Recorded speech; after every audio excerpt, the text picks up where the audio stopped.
හය ශ්‍රේණිය පන්ති කාමරයේ අලුත් දේශපාලන සංස්කෘතියක සංවාදාත්මක පෙළගැස්ම අද දවසේ මම ඇවිදින්නේ අඩි 1000ක් 2000ක් උඩින්. ඒකට හේතුව තමයි ඩෝබි මම ජර්මනියේ වොෂින් මැෂින් එක අඩි 1000ක් 2000ක් මෙහෙම ඇවිදින්න හේතුව තමයි ඔබ මාලිමාවේ සහෝදර ඔබ මගේ මාලිමාවේ සහෝදර ජනතාව මගේ අම්මලා තාත්තලා නැන්දලා මාමලා අයියලා අක්කලා මල්ලිලා නංගිලා දුවලා පුතාලා මේ හැම කෙනෙක්ම මගේ සහෝදර සහෝදරියෝ අද දවසේ මේ කම්කරු දින උත්සව මේ රැලිවලදී මේ පෙන්වපු ජන බලය අපේ ආණ්ඩුව අපේ ජනාධිපතිතුමා ඒ උදෑසන නුවරඑළිය මේ රැළියේදීත් ඒත් එක්කම හවස මහරගම මේ රැළියේදීත් ඒ කතා කරපු ගැම්ම දැක්කද?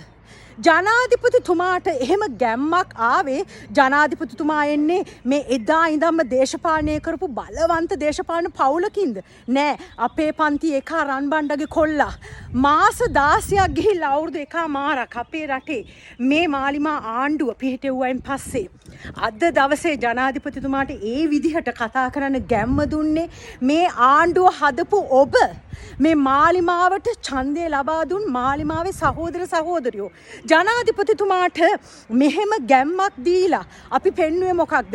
මේ වෙනකන් ලක්ෂ ගණන් මුදල් වියදම් කරගෙන මේ විපක්ෂයේ හුඬු කල්ලි කරපු නොයෙකුත් ආකාරයේ විකට රූපී අරගලයන් නොයෙකුත් උද්ඝෝෂණ නිකම් මසාලා කඩතැන් තැන්වල අභූත චෝදනා මීඩියා කැම්පේන් රංගනයන් නොයෙකුත් ආකාරයේ නේද? කුණ්ඩු කල්ලිවල සියලුම ආකාරයේ මැතිවරණ ප්‍රචාරණ ගුණ්ඩු ටික හේදිලා ගියා. අපිට මෙතනින් එහාට වීඩියෝ කරලා කියන්න දෙයක් නෑ. ඩෝබි අපිට ජොබ් නැති කරා. ජනාධිපතිතුමාගේ ඒ කතා දෙක සියලුම ප්‍රශ්න වලට අපේ ජනාධිපතිතුමා මේ රැළියේදී උත්තර දීලා අවසానයි 2026 කියන්නේ. හිටපු ජනාධිපතිවරුන්ගේ භාර්යාවෝ කියලා පුත්තු කියලා මාමා නැන්ද කියලා නීතියෙන් ගැලවෙන්න බෑ. වංචාව දූෂණය මේ රට අවභාවිතා කරපු හැම වංචනිකම මැර දේශපාලඥයෙක්ටම පැහැදිලිවම රෙඩ් නෝට් දාලා ගෙන්නලා නඩු අහලා දඬුවම් කරනවා කියලා ජනාධිපතිතුමා නොබියව කිව්වා. ජනතාවට කලබල වෙන්න හේතුකුත් නැහැ, ජනතාව කලබල වෙන්නෙත් නැහැ. ඒත් එක්කම ජනාධිපතිතුමා කිව්වා මේ ආණ්ඩුව මේ ජනාධිපතිකම මගේ ගෙදරින් දුන්නු දෙයක් නෙමෙයි, මගේ පවුලේ අය නෙමෙයි, මේ රටේ මිනිස්සු ඔබ.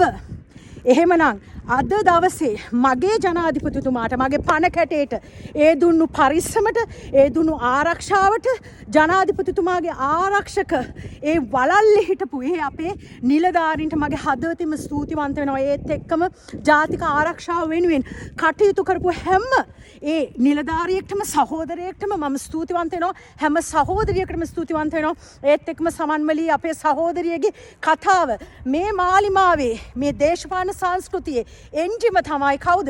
කාන්තාව. ඒක නිසා ස්තුතියි. ඒත් එක්කම විදේශයන් වල හිටපු හැම සහෝදරියක්ම එතුමිය එතන කතාවේදී මතක් කරා. ඒ සම්බන්ධයෙන් විශේෂ ස්තුතියක් සමන්මලී සහෝදරියට. මේ රට තුලත් මේ රටෙන් එළියෙත් ඉන්න හැම මාලිමාවට ආදරය කරන හැම කෙනෙක්ම සජීවීව අපේ ජනාධිපතිතුමා ඒ ගැම්මෙන් දුන්නු කතාව. ඒ තමයි මේ රැළියකදී ජනාධිපති කෙනෙක් මේ ඉතිහාසය කරපු ගැම්මෙන්ම කරපු කතාව. වැඩ කරන මිනිස්සුන්ගේ ආණ්ඩුවක ජනාධිපති කෙනෙක් මේ කතා කරේ පෞල්වාදයෙන්, බලවාදයෙන්, පාතාල කල්ලි බලයෙන්, මර්ධනයෙන් මේ රට පාලනය කරපු ජනාධිපති කෙනෙක් නෙමෙයි. වැඩබිමේ මිනිස්සු තෝරගත්ත වැඩබිමේ මිනිස්සුන්ගේ ජනාධිපති කෙනෙක්. එවැනි කතාවක් මේ ඉතිහාසයේ අපි අහලා නැහැ. එතකොට මේ 2026 කියලා කියන්නේ අපි තෝරාගත් ජනාධිපතිතුමා අපේ බලාපොරොත්තු ඉටු කරන අපි වෙනුවෙන් මේ රට ගොඩනගන ජනාධිපති කෙනෙක්. අනිත් එක තමයි මම හැමදාම කියනවා ගෞතම බුදුන් කාලේ නැවත වතාවක් වෙන මේ පෞල්වාදී බලවාදී මැර මජර දේශපාලඥයන්ට මේ රටේ ආණ්ඩු පිහිටවන්නත් බෑ. ජනාධිපතිවරු එනවනම් එන්නේ මාලිමාවෙන් කියලා ජනාධිපතිතුමා ඒකම කිව්වා. මේ ආණ්ඩු හොල්ලනවා නෙමේ, ශතවර්ෂ ගානකට හොල්ලන්න බැරි ආණ්ඩුවක් තමයි මේ පිහිටලා තියෙන්නේ. මොකක් හේතු කරගෙනද? මේ රටේ ජනතාවගේ විශ්වාසය, මේ රටේ ජනතාවගේ ජන බලය මත ගොඩ නැගුණු ආණ්ඩුවක්. එහෙමනම් මම ස්තුතිවන්ත වෙනවා හැම කෙනෙක්ටම අද දවසේ මේ රැළියට සහභාගී වෙලා ඔබේ ජන බලය අපේ ජන රජයට ඒ ලබා දුන්නු අපේ ජනාධිපතිතුමාට එහෙම ගැම්මෙන් කතා කරන්න ශක්තියක් වුණු මගේ මාලිමාවේ සහෝදර සහෝදරයන්ට ස්තුතියි මාලිමාවට ජය.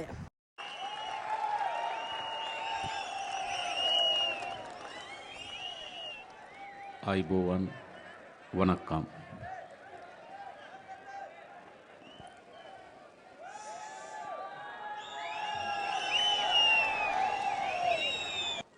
අපි මේ නුවරඑළිය දිස්ත්‍රික්කයේ පළමු වතාවට තමයි මැයි දින රැළියක් පවත්වන්නේ. හැබැයි අපි පළමු අවස්ථාවට මැයි දිනය පවත්වනකොට මීට පෙර පවත්වපු කිසිවෙක් අද මැයි දින පවත්වන්නේ නැහැ. ඒකෙන් කියන්නේ මොකද්ද? මේ නුවරඑළිය දිස්ත්‍රික්කයේ මේ මලේගම් ජනතාව ඇතුළු සියලු ජනතාව අද විශ්වාසය තබලා තිබෙන්නේ ජාතික ජනබලවේගයේ ආණ්ඩුව කෙරෙහි කියන පණිවිඩය තමයි ඒ දීලා තිබෙන්නේ. මේ ආණ්ඩුව හැදුවේ, මේ ආණ්ඩුව රකින්නේ, මේ ආණ්ඩුව ජයග්‍රහණය ගෙනත් දෙන්නේ මේ රටේ ජනතාවට. මතක තබා ගන්න ලංකාවේ හැදිලා තිබෙන්න ශක්තිමත්ම සහ වැඩිම ජනතාව විශ්වාසය දිනා ගන්න ආණ්ඩුව මේක. මේ මලේගම් ජනතාව මේ ආණ්ඩුව කෙරෙහි ලක්ෂ සංඛ්‍යාත ජනතාවක් අද විශ්වාස කරනවා. අපි උතුරට ගියොත් එම ජනතාව විශ්වාස කරන්නේ මේ ආණ්ඩුව. අපි නැගෙනහිරට ගියොත් එහි ජනතාව විශ්වාස කරන්නේ මේ ආණ්ඩුව. අපි දකුණේ සියලු ජනතාව විශ්වාස කරන්නේ මේ ආණ්ඩුව. ඒ කියන්නේ මොකද්ද? ලංකාවේ පළමු වතාවට ජනතාවගේ ආණ්ඩුවක්, වැඩ කරන ජනතාවගේ ආණ්ඩුවක් මේ රටේ ගොඩ නැගිලා තිබෙනවා. මේ ආණ්ඩුව පත් වෙලා අවුරුදු එකමාරකට කිට්ටු වෙමින් තිබෙනවා. මේ කාලය තුල අපි ආණ්ඩුව ලෙස තීන්දුව తీරන බොහෝමයක් ගත්තා. බොහොම වැඩ කටයුතු වලට මුල් පියවර තිබ්බා. ඒ හැම එකෙම ප්‍රතිඵලය කුමක්ද? අපේ අරමුණ මොකද්ද? අපේ ඉලක්කය මොකද්ද? අපේ රටේ වැඩ කරන ජනතාවට ඉතාමත් හොඳ ආදායම් මාර්ගයක්, ඉන්ධන නිවහනක්, අපේ දරුවන්ට හොඳ අධ්‍යාපනයක්, නීතියක් තිබෙන රටක්, ජාතික සමගිය තිබෙන රටක් ගොඩනැංවීමයි. අපි තීන්දුව වර්ග දෙකක් ගත්තා. එකක් ජනතාව වෙනුවෙන් තීන්දුව. දෙක පාලකයන්ගේ වරප්‍රසාද කපන තීන්දුව. වෙනද ආණ්ඩු ගන්න තීන්දුව මොනවද? පාලකයන්ගේ වරදාන වරප්‍රසාද වැඩි කරගන්න තීන්දුව. ජනතාවට පීඩාව වේදනාව ගෙනත් දෙන තීන්දුව. හැබැයි ඒකේ අනිත් පැත්ත තීන්දුව ගන්නවා පාලකයන්ගේ වරප්‍රසාද කපන්න. තීන්දුව ගන්නවා වැඩ කරන ජනතාවගේ ජීවිතය උසස් කරන්න. එහෙනම් මොකද්ද මේ ආණ්ඩුව? මේ ආණ්ඩුව තමයි ගොඩනැගී තිබෙන වැඩ කරන ජනතාවගේ ආණ්ඩුව. ලංකාවේ පළමු